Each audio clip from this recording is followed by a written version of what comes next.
This is one of our wham plays. See a snug alignment, and I'm thinking that he's going inside, so I'll kind of take a little inside step to make sure he doesn't beat me across the face and really just try to stay engaged and drive through the whistle. Big part of the game right here, Lee. Yeah. You got a good stalemate right there. YY right here, too tight, and you're on the backside. On this, I wish I was a little bit further inside, so coaches, what he teaches on here is to get your hat to his inside shoulder, and you try to get your outside arm to his chest, and we call it displacement. Just take wherever you want to. That's pretty good power right there, Lee. Really just get a hold of him and make a clear read for the back. Kansas City unbalanced. You're over there next to JP right here. This is our tackle over formation. We call it Rico. Rico. Yep, and I know the defensive end is going to try to bull and cage me in. I do not want him to go inside of me. I'm trying to press him and create some room so when that back sees the hole, it kind of expands the hole so he has some room to run. Same principle right here. Same principle, yeah. I know I have a defensive back, so when I get to him, I'm not trying to maul him. I'm really trying to engage and not get shook, so to speak, and keep my feet.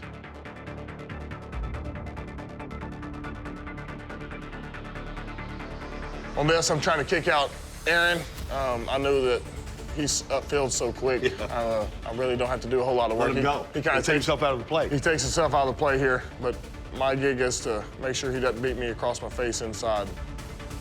Here's this block right here. Yeah. I think you know what's coming up here. Yep, I see where I kind of get out leveraged. And so we call this a slingshot technique. I'm trying to grab that outside shoulder, and once I grab that, I propel myself in front of him and cut off his trajectory to the running back. As you see his angles, so I'm trying to throw off all those angles. Try not to kill him, make a whole scene, but kind of just kind of, it worked. So this is an RPO here. Yep. Right, Lane, the RPO call. I think it's a run, but it is a RPO, but you know, I'm treating it run all the way. Okay. And he kind of gets across my face, but anytime that happens, you got to try to create a sense of urgency with your feet. And yeah, but really what you're taught is try to get your hat across his shoulder, to his inside shoulder, across his hat. But in these RPOs, whether this one is one or not, Lane, do you have to be conscious about being downfield on your blocks, or? We say we do, but really, I mean, it's nothing. I don't see him calling it. Yeah, they don't ever call it. Like this might be an RPO right here, almost the same play. Same play. Seems like same play. And you got to come down to that linebacker right there, but you're not really worried about. They feel like with how quick the decision's made to where we're not going to be too far down the field. Yeah, a lot of stuff as far as linemen, it's, you know, we're block and run most of the time.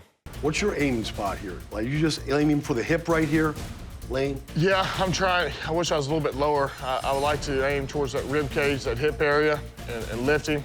I could be a little bit lower. And then, as I'm doing that, I'm worried where the backer is and if he's going to go hard over the top. So right there, I'm kind of settling and then go up to the second level. And some of my favorite stuff is teeing down on people. Well, you got to use the swim move yourself here. Yeah. Just to clear. Yeah, and that's what you do in a trap.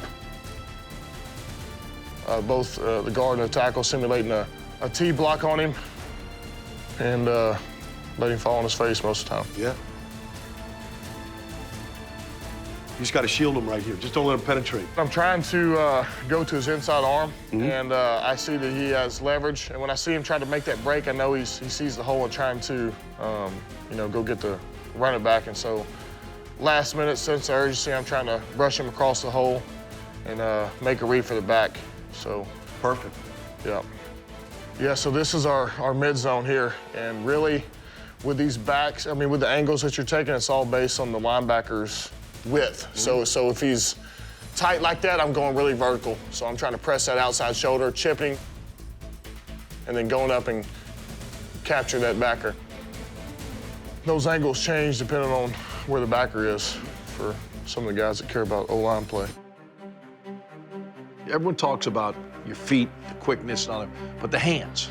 I mean, you are so good with your hands, keeping people away from you. When I look at a lot of great tackles and their movement, I like a good, like even when they punch, their head's not moving. If you see guys that throw their hands and their head's leaning, That means they get on their toes, they get out of balance, it's easy to get swam, get ripped around. So biggest thing is working on getting out of that stance and staying engaged in your core and just working.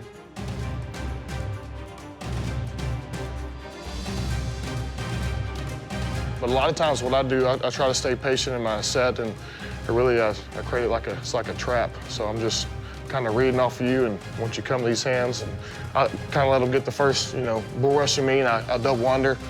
And then on some of the jump sets and quicker protections, I'll get out there and kind of get frisky a little bit, throw some hands on them. You do this a lot though, Lane. Your hands, you like to come up. Yeah.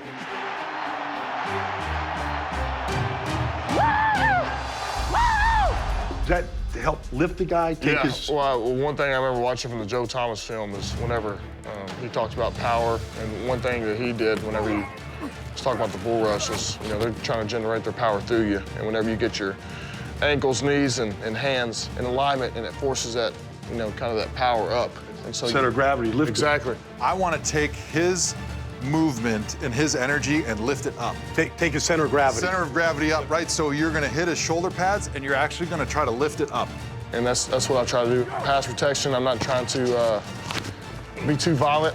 Sometimes I'll throw one arm in there, but really I'm trying to double under for the most part. You see that, Jaws? He was watching film sessions here, man. Learning technique.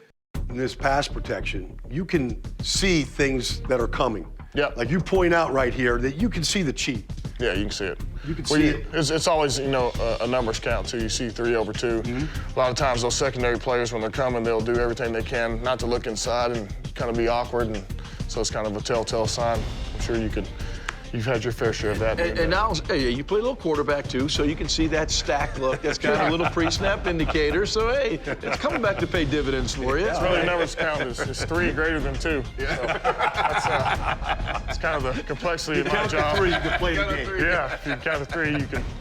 When you make this alert here, Lane, are you then echoing that down inside to everybody? Yeah, and I'm echoing that to Brooks, to Kelsey. Obviously my defensive end is snugged down his alignment over the guard, so, it's kind of a telltale sign.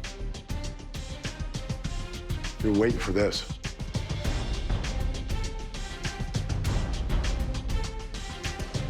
Nice, clean Nice. pocket. Yeah. This is just a game right here. Here's how we look at the game. So anytime I see a wide 3 or I see a 4-eye, I'm thinking that, they want me to create a whole lot of space in there so they can run these games. So I'm thinking keeping a vertical hand, trying to keep a vertical set, and so I can pass this off of the game So easily. just for our viewers here, so wide 3 is that 95 outside of Brooks' shoulder. 4-eye's really directly over you. And you see these guys run at Seattle, they'll even get in a 5 technique. That's what all they want to do is just create space. They want to create space and take advantage of it.